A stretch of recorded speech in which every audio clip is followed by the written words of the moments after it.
Friday, everybody. Thanks for joining us, and I'd like to welcome everybody to the Virginia Transit Association's webinar.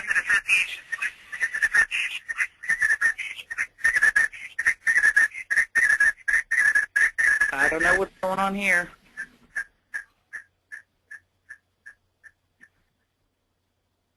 Should I try that again?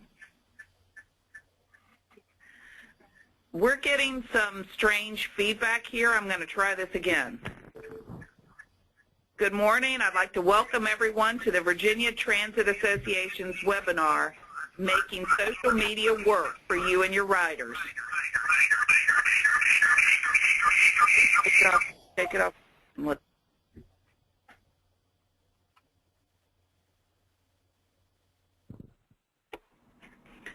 All right. I'm sorry for the technical difficulty. I'm going to try this again. I'd like to welcome everyone to the Virginia Transit Association's webinar, Making Social Media Work for You and Your Riders. I'm Lisa Guthrie. I'm the Executive Director of the Virginia Transit Association and the moderator for today, and our technical expert is Jamie Crawford, the VTA Program Coordinator, and she's trying to work out whatever audio problems we're having this morning. We are recording the webinar, and it will be available on our website along with the slides for viewing later on demand. So we're going to save all of the questions. I hope you all have some questions, but we're going to save them for the Q&A portion of the webinar after all the panelists have presented. And we encourage you to send your questions anytime during the presentation, and this is how you do that. Look for the webinar panel on your screen and simply type your question into the question box. Although they'll be answered at the end of the webinar, you can submit your question at any time, and the system will hold on to the question. Remember that the audience is muted, so we'll be unable to hear you. We have two very important presentations today, providing you with a great deal of valuable information. First, we have Delceno Miles. Delceno is the president and CEO of the Miles Agency in Virginia Beach.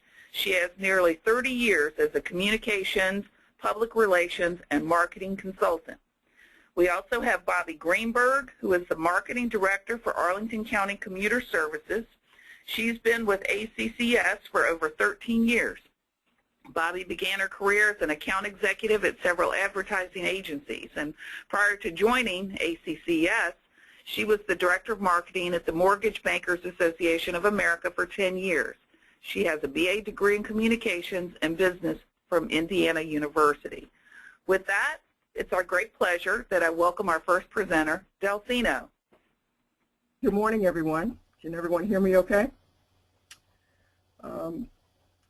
As you heard, I'm the president and CEO of the Miles Agency. We're a niche marketing and PR firm, and we provide all sorts of marketing, branding, social media, and communication strategies for our clients. If we go to the next slide, since we're talking about social media and transit, this slide just shows the evolution, a timeline, if you will, of online marketing and the type of content and what platforms we use to distribute content. You can see in the past it wasn't that much. We had a little bit of television, we had press releases as marketers, and a website. Most people were content with that. And you had a few static websites where you just sort of posted things on there, sort of an electronic brochure. But as you move into the present, you see we have many more, multiple platforms that we can use, channels, everything from Twitter to Facebook, and most of these things are free. Depending on your audience, for older audiences, still like the old school forms of communication, public meetings, town hall meetings, newsletters, even email, and we still do those things. This is not an attempt to suggest that you abandon those older methods, as they still are effective for many of your constituents and stakeholders. It's just to say that perhaps there are some additional tools to add to the mix to reach those who perhaps are younger and more adept at technology, particularly the millennials who, since birth, they've only known technology and the world of cyberspace and Twitter and Instagram and those sorts of things. The baby boomers, among the younger of the baby boomers, I still like to get the ink on my hands in the morning and read the newspaper, but I also will read the paper online or through tweets and that sort of thing. So if you see, and then in the future you'll see there are many more, and who knows beyond the next 5 or 10 years with the pace of the change of technology, what tools are going to be available to you. You have Google Plus, which is kind of like Facebook. It's another social means of getting information out there to the younger generation. Instagram, those are tools. A lot of young people are using those. Our kids have figured out that the parents are on Facebook, so there's this mass exodus to use other platforms. They can speak amongst their age group. So if you look at the next slide, to talk a little bit more about what an Instagram should look like. It's just a pictorial of some information. It's great to get fun facts out there about your agency. Many younger people, the millennials, are using this. Some older folks are using this as well. But it's all about photos and telling your message through pictures. And make sure they're high-quality photos. If there's a complex issue or something, some quick facts you want to get out there, maybe you're having a groundbreaking, maybe you're having, here in Virginia Beach, we're looking at extending light rail from Norfolk to Virginia Beach, and so having that day where we can cut the ribbon where the tide will be rolling across city lines, those kinds of things. If you have a new hire, a new CEO, or a significant add to your board of directors, those kinds of things would be very effective. And going to the next slide, talking a little bit more in depth about the millennials and social media. One thing, the millennials, the young folks, they love transit, and they prefer it. They are very sensitive to the environment. They're green conscious, and so they're friends of transit. And so these social media tools are ways to attract them and speak to them. Pinterest, again, something that uses photos and images more. Twitter, as well as Instagram, which we just talked about. They don't like to be advertised to or preached to. They like to be engaged. So if there are ways to have platforms like this webinar where they can share their opinion about transit, or if you like feedback on some things that they can do, that you could do to appeal to them, whether that's having additional stops at local campuses or fun spots that they like to go, those are the sorts of, that's the kind of feedback that you're going to hear from millennials, and how to more effectively manage the tools in your message. Now, as we look at different age groups, so social media isn't one size fits all. Just because you have a Facebook account and a website, you're not done. You still have to have some interaction and engage your stakeholders and members of the public. What's important is what your message is and how to direct that message to the specific stakeholders. If they're elected officials, that's a different sort of message, and the platform that may be good for them is everything from email to an infographic, where it's particularly if it's a complicated message, a complex message, that you want to break it down to the most simplistic form. If it's your board of directors, same sort of thing. Keep it simple. You may want to go into more detail with them. If it's your riders, brochures on the buses, those things like that may be effective. And any of the stops along the way, along the routes, if you partner with some of the local businesses along the route where your constituents tend to either shop or eat or work, to get information out that way. Now if you look at the next slide, I'll show you a real example where we used an infographic where we had this last General Assembly, the capital funding bill. Well, we took all of that complicated information and reduced that to 2 pages. This is 1 page of that, where you can see what are some of the key points that we wanted to get across to the members of the General Assembly, what the impact of that decision would be. And it was just simple information versus giving them 20 pages of bullet points or slides and things like that. So this is just a real example that we used with HRT, Hampton Roads Transit, in the General Assembly this year. And going to the next slide, I wanted to share with you just some basic pointers about social media. And depending on the size of your agency, you may want to have someone or more than one or two people who share the responsibility of managing your brand in cyberspace. All that simply means is make sure that you're responsive in a timely way when you get either emails or texts or tweets. And you certainly don't have to feel obligated to address every single email or tweet that you get. But if it's something very specific to how you operate or something related to an experience that a rider had or one of your or some other stakeholder had, then you certainly want to address that because that shows that you care and that you are paying attention. Find ways, fun ways. You don't always have to be the sort of the big bad government agency. Engage your audiences in some fun things. Partner with some of your local tourist attractions to win contests for passes for a day or a week, or encourage posts from the riders, whether that's Instagram, tweets, that sort of thing, where they had a good experience, where a driver went beyond the call of duty to help perhaps a senior citizen to get on the bus or help a group of kids or schoolers or that sort of thing. Some good news to counter some of the negative images that may be out there about your agency. Let's profile some of your drivers, the people who are the frontliners who deal with your customers every day. Highlight some of those folks. Humanize your agency.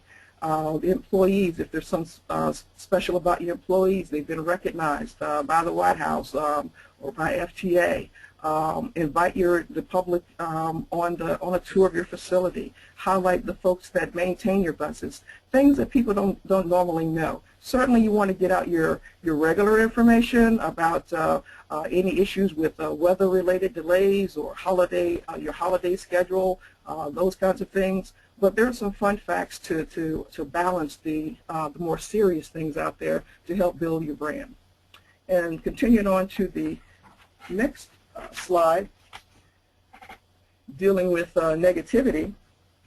Of course, it depends on the issue and the source of that issue. If you have someone just sort of going off on a rant, I would ignore those, but address anything out there that's inaccurate or false about your operations, or if you need to investigate it, let them know that you need more information, that you will investigate it and come back with a response.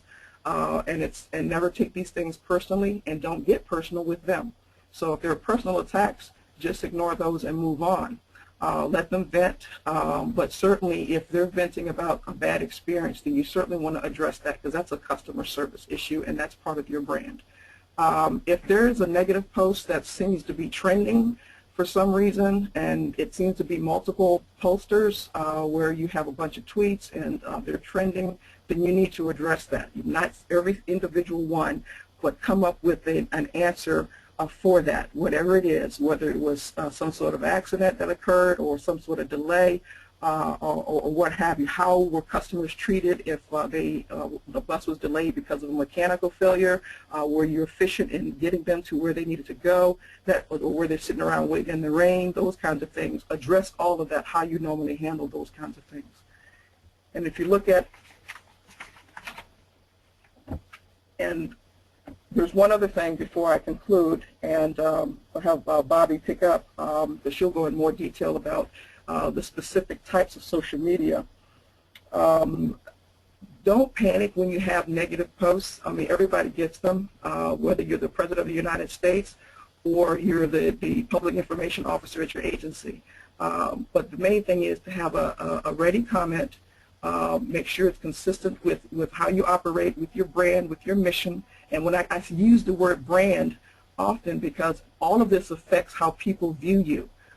So it's how you handle your social media, how you handle the older methods.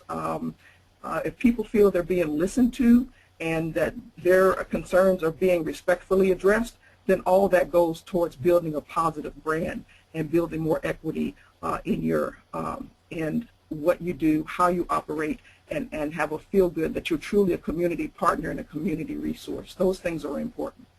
So with that, I want to thank you for your time, and as Lisa said, I'll take questions at the end. Thank you so much, Delceno. That was very informative. Our next panelist is Bobbi Greenberg. Welcome, Bobbi. Thank you, everyone. Happy Friday. I'm with Arlington County Commuter Services, which is the TDM agency for Arlington, and we also help do all the marketing for Arlington Transit, which is our local bus service. So under our TDM program, we have the Car-Free Diet, which is an umbrella campaign which promotes everything that we do, walking, biking, transit, carpool, vanpool. Bike Arlington is our bike-focused program. Walk Arlington, obviously our walk-focused program. And Arlington Transportation Partners does business outreach for us. And then ART is, again, as I said, our local transit system. So we have social media accounts on Facebook, Twitter, and Instagram. Our ART account has about 300 likes. Car-Free Diet has about 1,200 likes. Bike Arlington is 2,200, and Walk is about 4. On Twitter, we have for ART, which is what we call ART Alert, which is mostly service-related disruptions and information. There's about 1,100 followers. Car-Free Diet has about 5,100, and Bike Arlington has about 5,400. And we just started an Instagram account for Car-Free Diet, and that has about 170 followers. On Car-Free Diet for our Twitter site, we are following about 660 people, and our Bike Arlington, we're following about 400 people, places, things, companies. So I found this interesting. This was from the Transportation Research Board. They say that transit agencies use social media, and it falls into 5 categories. And you can see them: timely updates, public information, citizen engagement, employee recognition, entertainment, and fun. So I would break out each of the following platforms. So I would say that they all have different uses. So Twitter is, I think, best for timely updates and public information. Facebook is best for citizen engagement and employee recognition and entertainment. And I think Instagram is best for fun and citizen engagement.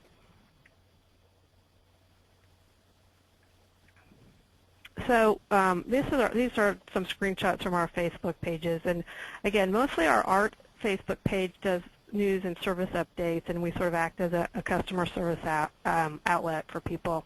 We show a more human side. Well, our Car-Free Diet side is more fun and a lifestyle type of images and posting.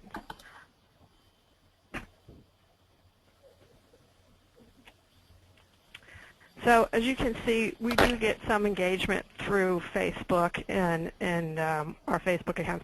People do like to comment on things, and I'll tell you, for Facebook for Car-Free Diet, one of our most popular posts was actually celebrities ride the subway like regular people, and that showed Tom Hanks and Helen Mirren riding the New York subway, and that had about 650 likes. It reached 650 people. It had 4 likes and 3 shares. So just fun things like that help to sort of engage your audience. You also have to be careful when you're on Facebook that you have one voice that you're talking with. So even if several people are sharing the responsibilities of posting to Facebook, make sure you're all posting in one voice. Like for Car-Free Diet, it's more fun and more conversational, whereas ART, sometimes it is more fun, but a lot of time, like we have the Happy St. Patrick's Day post that you're seeing, but a lot of it is more service update related.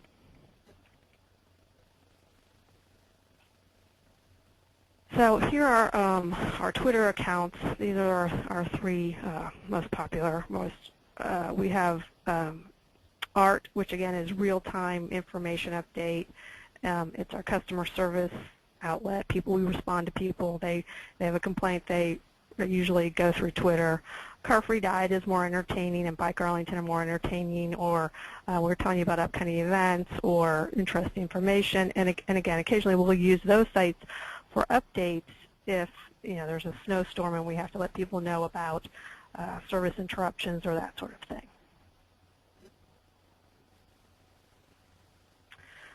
So on the next screen, you're going to see some actual screenshots that we have on our ART page. our customers. And you can see these two are reporting a bad driver or a rude driver. And we responded and asked them for more detail. And as you can see, and we apologize for somebody they didn't stop right or something, and we did apologize. But as you can see, most of the responses that we get back were, "Thank you for listening to us." Like the first one says, "Most drivers are great. We love writing art." Well, they started out with a complaint. We apologized and said, we need some information. And they came back and said, "Thank you. Here's the information you need, and we appreciate you getting back to us." So a negative sort of turned into a positive for us on both of these situations. And again, these are two more. The left one deals with equipment not working, and again, we got back saying, "Could you tell us? We appreciate you helping us out. Could you tell us where it is?" And he said thanks. So I think that's good for us. And the other one is they just said, "We like art." This was unsolicited. They had a driver that they liked, and they went to a different route, and they were on that route, so they were happy to see her, and so that's like a positive. You don't get all complaints. You do get some positive interaction with your customers. So this is the Car Free Diet Instagram account, and again, this is mostly going to a younger audience. It allows us to be a little bit more creative and artistic. We just started this less than a year ago, and we have about 167 followers right now. Anything that we post on Instagram goes automatically onto our Facebook account. So there's sort of that cross promotion, which I'll get to a little later. Next. So these are just some examples of the things we're posting on Instagram, like that autumnal picture on the left with the pretty orange leaves. That had more than 60 likes. And we only have 160 followers, so that's pretty good. I think at that point we even had less. And then the other one just shows a bike exhibit that was going on in town, and another one was just an artistic sort of picture of the metro here in D.C. So how do we manage all of this, and how could you manage all of this? There are several tools out there that let you open your account. They're free, and you can set up your Facebook and Twitter postings. We use Hootsuite.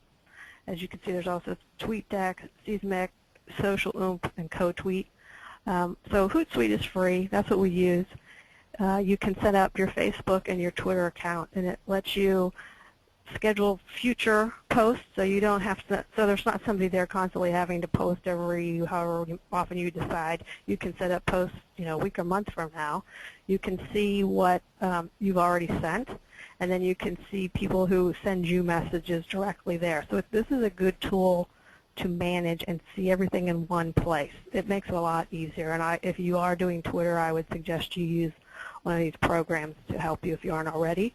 Facebook also just recently, because I used to use Hootsuite to schedule our Facebook postings also, but Facebook just started, and I don't even know when, probably within the last 6 months or a year, that you can now go on Facebook and schedule things for a later date. So I've tended to use that for our Facebook postings. I don't know why, it's just I was there and saw it. So, but these are good tools that you should look into if you don't use them already.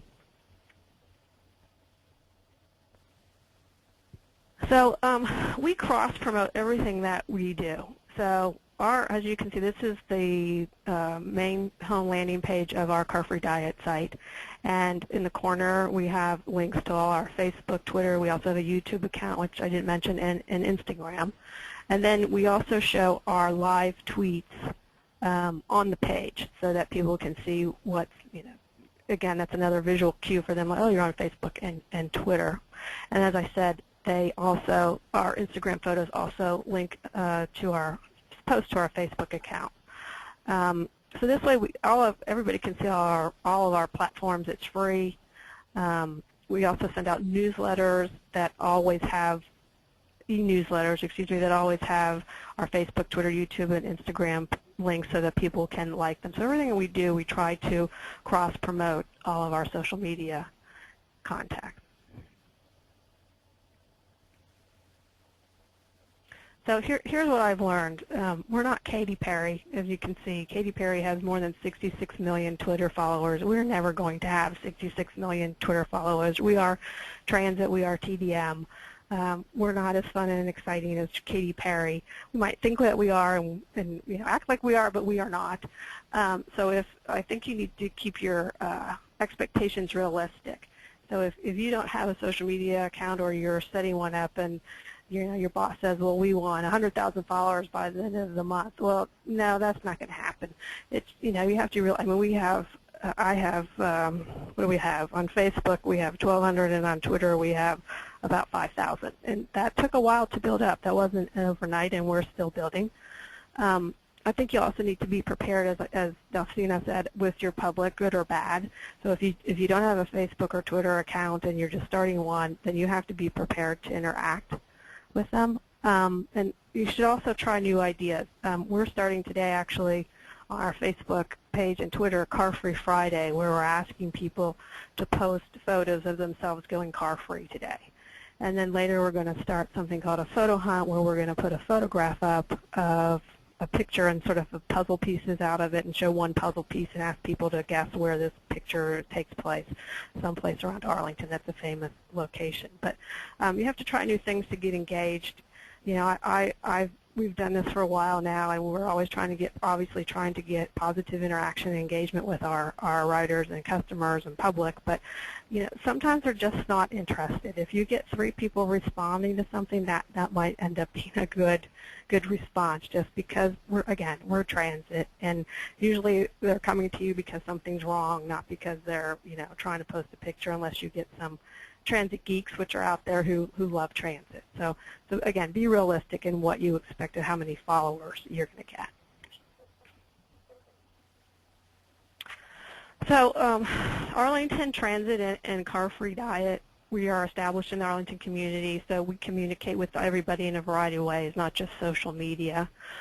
We still print brochures with maps and schedules and flyers and postcards. We have a street team that goes out and attends 8 events a month and interacts people one-on-one. So we attend farmers markets, local events. We go to community centers and libraries. So we still do that one-on-one engagement. And when we're there, we can inform them. We have a Facebook or Twitter account. Each of these platforms serves a different purpose, but if you work together, you can help each of them grow. So you can promote Facebook and Twitter together and Instagram. And again, cross-promoting helps everything, and it's going to help us further promote our transit and message to current and potential users. Thank you. All right. Leon? Thank you so much, Bobbi. That was great. And I don't see that we have any questions in at this point, so I would encourage everybody to go ahead and type in your questions. And while we're waiting for those to arrive, I'm going to go ahead and pose a question to either Delceno or Bobbi. Our VPA annual conference is coming up in a few weeks, in May 20th and 21st in Williamsburg. And we'd like to create some buzz about our conference, both leading up to it and during the conference itself.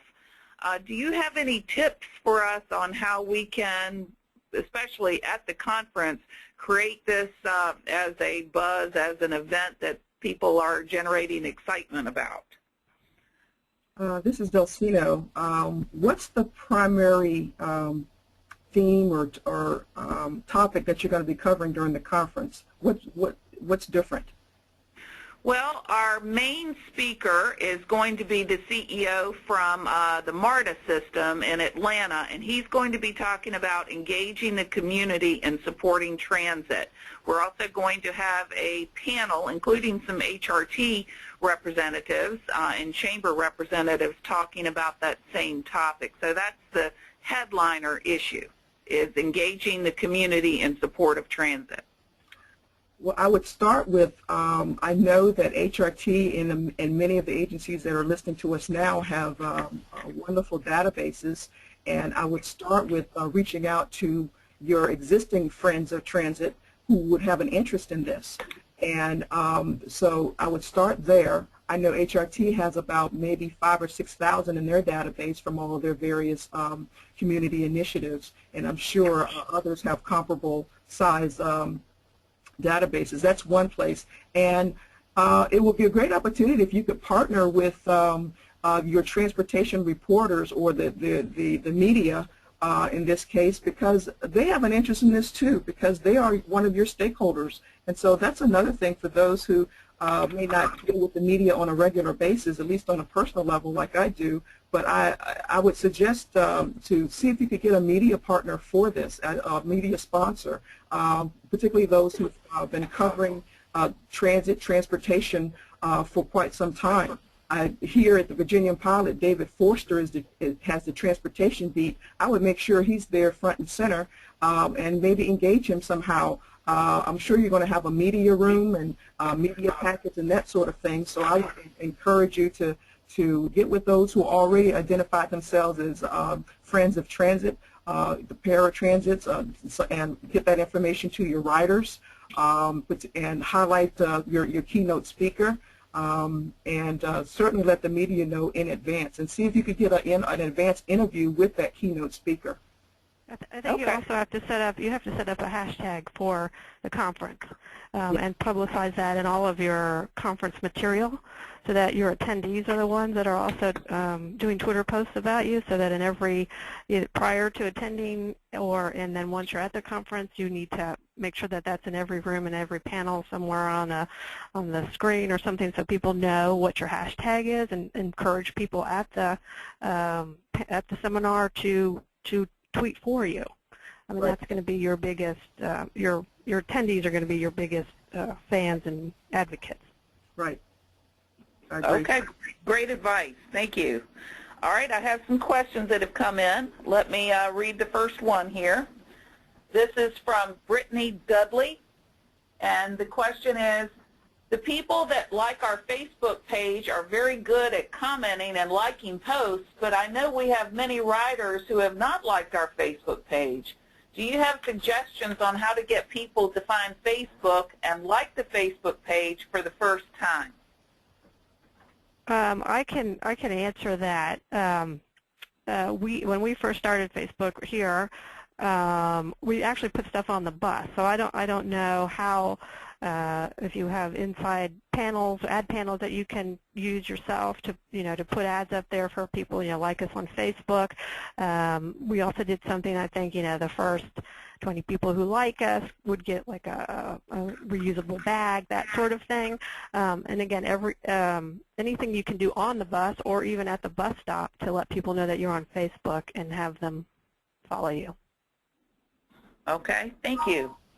Next question is from Sharon Affinito, and it's a question for Bobbi. When you started Facebook, did you send out a press release or run ads, etc., to get the word out about the new account?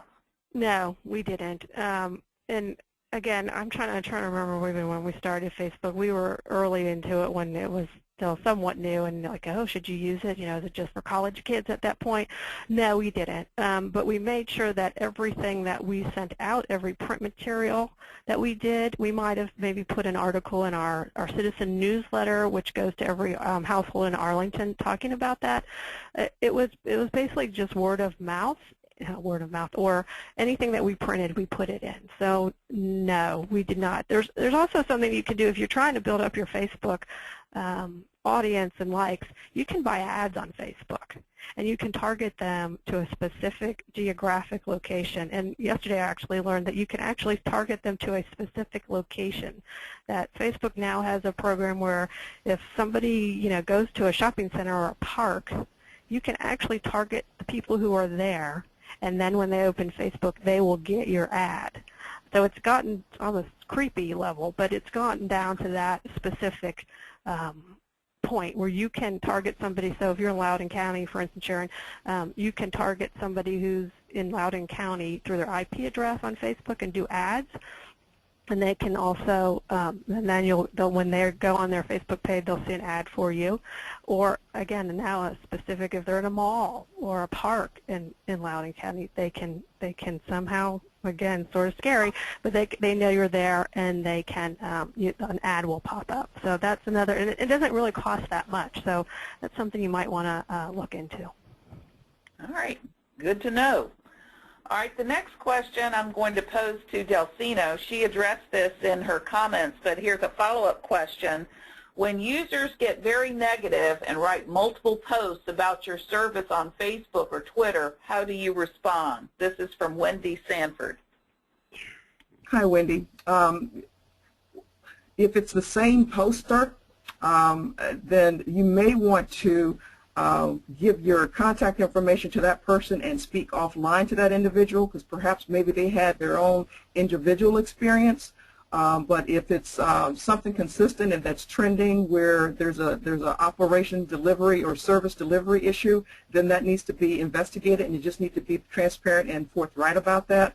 But I wouldn't go tit for tat over several tweets or emails with an individual just seems to have a negative attitude. So I would try to get that person offline and either talk to him or her or engage them somehow where it's not open to the public in a public platform, because it may be something very simple that that can be resolved. Maybe the driver was having a bad day and they didn't say good morning, and that person just went off on a tangent. So it depends on the issue and how serious it is. But again, I would not start engaging every single negative comment that's out there. One, it's just humanly impossible to manage all of that, and two, just hit the things that are germane to delivery of service or how customer friendly you are when it comes to getting bus passes, communicating any disruption in the schedule due to weather or some other issue or some sort of incident, traffic incident.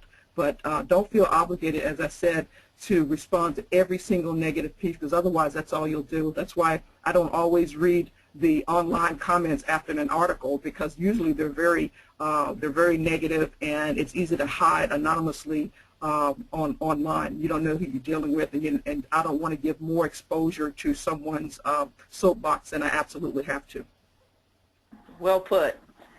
Okay, Bobbi, next question is for you. It's from Jonathan Owens, and he asks, Bobbi, you said you send out an e-newsletter. How did you gather the emails to send, and how many subscribers do you have?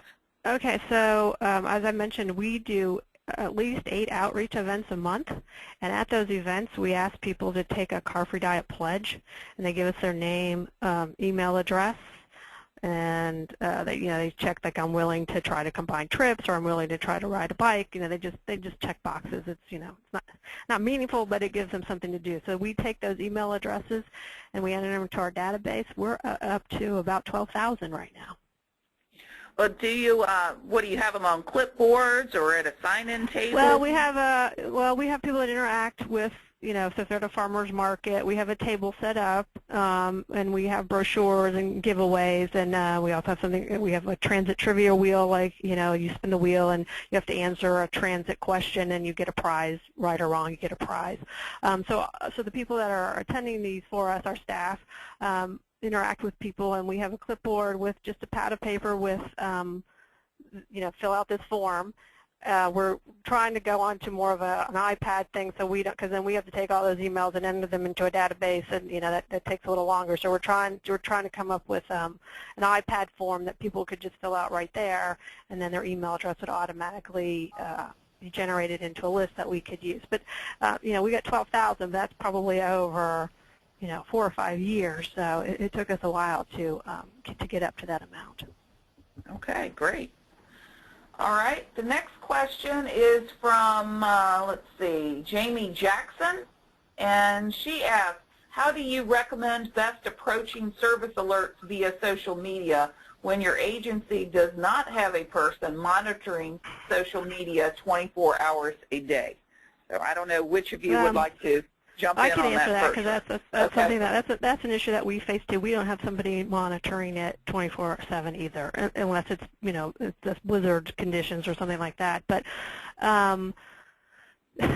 it's difficult, because we have so within Arlington Transit and our Car-Free Diet, there are 3 of us who monitor social media. Bike Arlington has their own team, and that's totally different issues, and you have a bike community that's very involved, and that's a whole different type of interaction. But with art, our buses also don't run 24/7. Our last bus is out at like 10 o'clock. So if something comes in at 2 in the morning, unless there's a major traffic disruption or a major catastrophe like another 9/11, yes, then of course we would be alerted to that. But otherwise, we don't have people who are dedicated. That's their sole job. Everybody else has different jobs. I mean, I've been here for 13 years, and when I started, Facebook and Twitter and Instagram didn't exist. So we've all had to sort of adapt and add those as additional job responsibilities. So, we have somebody, and again, Hootsuite is a really good way to do that. I mean, you can have that open, and when somebody direct messages you, you can see that. You don't have to go through your Twitter postings to see. So I would set up a Hootsuite account, and we monitor it throughout the day. Again, there's nobody here 24/7 looking at that. If there's an incident that we know about through our service providers, the people who run art, our bus stop, then yes, we'll be more aware. But I don't, unless you have somebody whose full-time job is to do that, or you divide into shifts, somebody takes 8 hours, 8 hours, 8 hours, I don't think you really can do it 24/7. Okay. All right, next question is from Avery Doherty.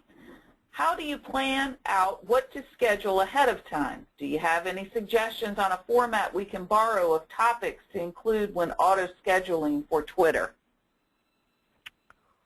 Well, for us, again, if we know our art, and I'll base this basically on our Arlington Transit account. So for Twitter, if we know there are going to be service disruptions coming up because of road construction, we can do that.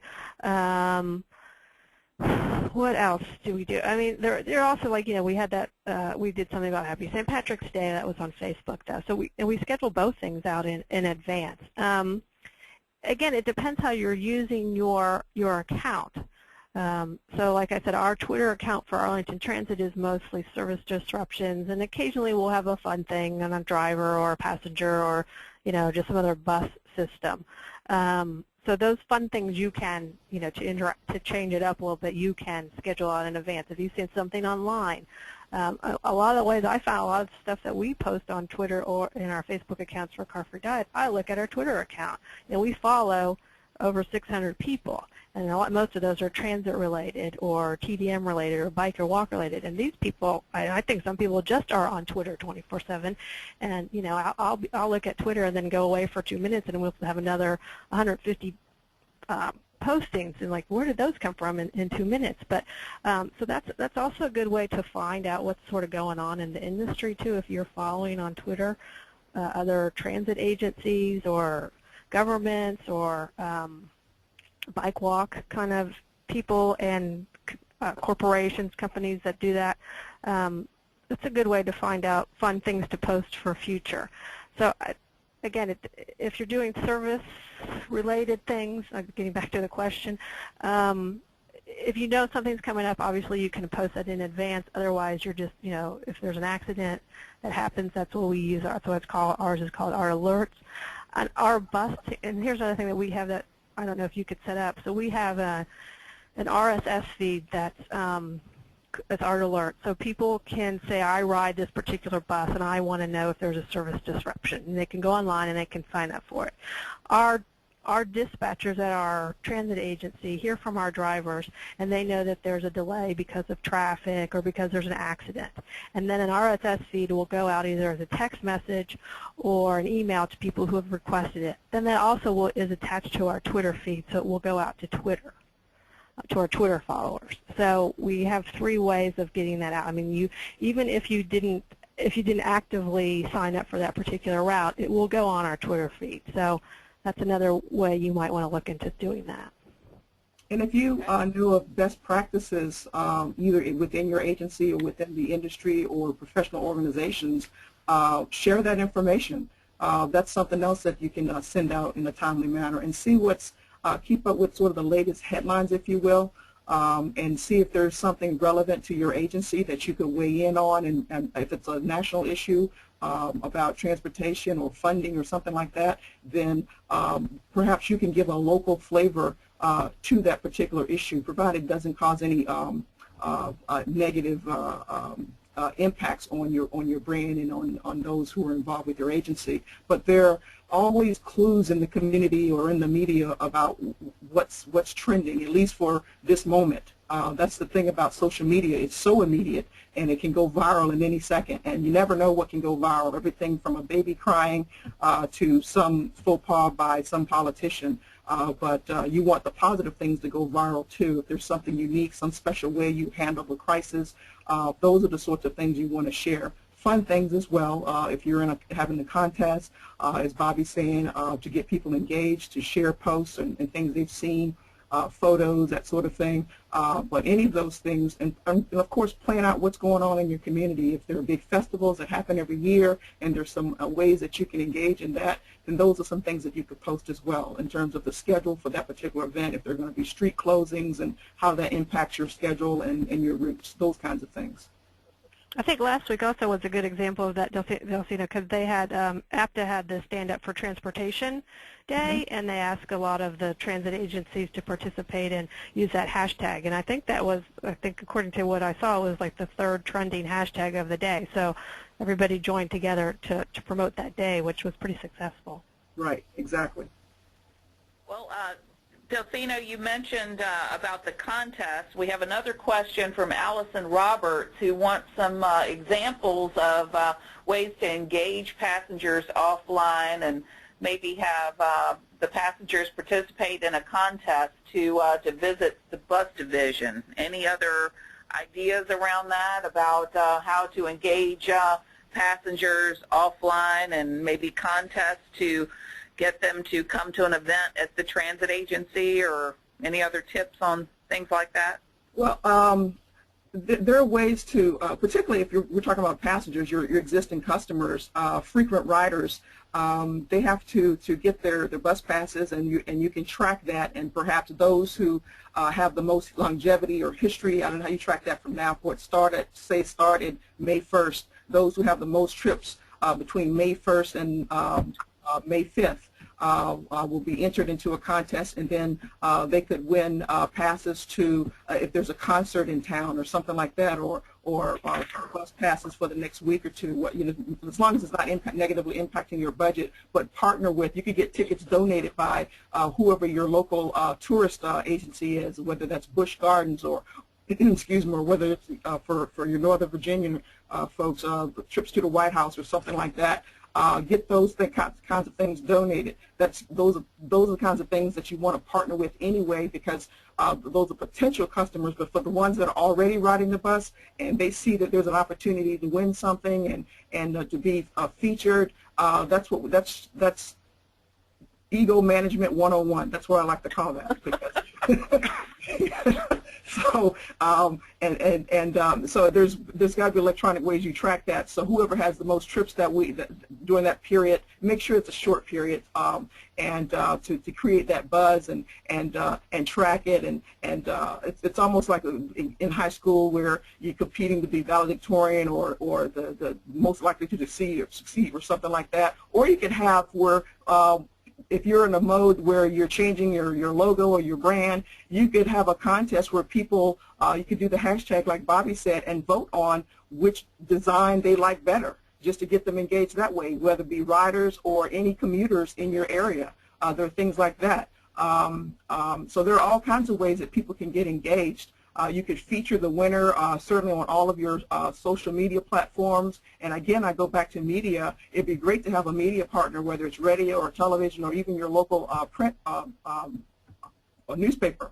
So because they love stories like that, those feel-good stories. It's not always have to be negative. It doesn't always have to be so government gray, IBM serious. So it could be a blend. Where people want to hear good news. Maybe there's a mother gave birth to her baby on the bus or something like that. Anything like that that will generate some buzz for you, positive buzz for you. So contests for where the most frequent riders, have them vote on something that's significant, that you're doing some sort of initiative, what to name your green initiative, a naming contest for some program you want to get involved in, and have them either tweet their entries or email them or post them on Facebook or whatever platform that you're using, or send the old school. It sounds funny to say email is old school, but it is, considering all the many developments of technology in the last 5 to 10 years. So those are among the ideas that I would suggest. What are some ways that you can engage them? Contests are usually fun things to do, doesn't cost anything, and just have someone monitoring that and make sure it's a hard shutdown, because just like if you submit an RFP, it's due at 2 o'clock, at 2:01, sorry. So same thing here with the contest, and that way, and be transparent about it, and have a very open opportunity, whether that's a reception or something where you could announce the winner, and the winner gets these prizes, and all the partners, community partners, are involved in creating those prizes. Those are some fun ideas that I can think of right away. Free pizza, for instance. You could get Papa John's or your local Joe's Pizza in the neighborhood, who would love that kind of publicity and love to give away a free pizza for a week or something, just to get that publicity. And you could post the owner on all your various social media platforms. And I can tell you one thing that we actually did do. We ordered the reusable bags. You know, not everybody has them, but this was a year or two ago, or more, when not everybody had them. But obviously put our logo on it and our web address, and we got on the buses and actually just sat there and wrote a route and handed them out to people as they came on, and we got our whole, you know, it wasn't just the marketing people, we got our whole operations staff and everybody to, you know, sign up to pick a route, so we at least covered every route at different times during the day. And if you're trying to get somebody to, or you're trying to get people to come to an event at your headquarters, you could easily, you know, put an invitation in there or hand it out something that have the invitation attached to it, because those, you know, those are your riders, those are the people who ride the bus, and it's also a good way to interact with your customers and say thank you for riding. And they were pretty appreciative. I think they were surprised, like, oh, somebody's giving us something, even though it was just a bag, but everybody liked it. Very creative. And we have to move pretty quickly, but I've got a couple of practical questions here. One is a question about when using cross-promotion, what do you call that box embedded in the screen on the website? So I'm not sure if we're going back to Bobbi, your slide. The one that what do we call that? Like where we show our, if it's, I don't know, I don't think it has a name. I mean, the icons are at the top, and then we have a box, again, it's like an RSS feed that we've worked out with our webmaster. I'm not the technical person, but we just work that out. So that also, then it just feeds the headlines, and then it links to those particular Facebook and Twitter postings. I don't think there's a name for it, but it also, it helps our website stay more updated. I mean, I don't go on our website and change it every day, but at least our postings change every day. I'm not aware that there's any name for it. That's just something we worked out with our webmaster. I'm sure whoever's technical, whoever they use for their website could do that. Yeah, those are normally links to those accounts. Normally, if you click on those, they'll go right to, in her case, the Arts Facebook account and all of that. Normally, that's how those are set up. So whatever platform you're on, you just put that icon up there, and it clicks right onto it. Yeah, and that's the icon. But if you're talking about the actual feed that shows our Facebook and Twitter postings, and again, those are for Car-Free Diet. Those aren't for art. Again, that's something we worked out with our webmaster. I don't know how that works. But yeah, I'm sure you could ask, and it would be easy to set up. Okay. Last question. What Instagram apps do you recommend for editing photos outside of the app? Wow. I have Photoshop, and that's what I use. But I think you can even use Publisher to do that. So I don't. Oh, and there's an app. I believe also there's an app within Instagram that you can use. Yeah, there is. Okay. So I'm not really the expert on that. I'm sorry to tell you that. Okay. Well, thank you very much. This has been very informative. This last slide provides everybody with the contact information for our panelists today. That would be Delceno, Miles, and Bobbi Greenberg. So thank you all. Did a fabulous job and got us all thinking about how we can be a little bit more creative in our social media and have more fun with it. So this concludes today's webinar, and we hope to see you all at our other activities. Remember, our upcoming annual conference is May 20th and 21st in Williamsburg, and we will have another communications session there. Registration's available online now at vatransit.com.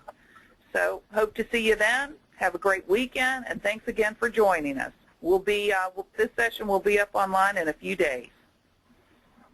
Goodbye.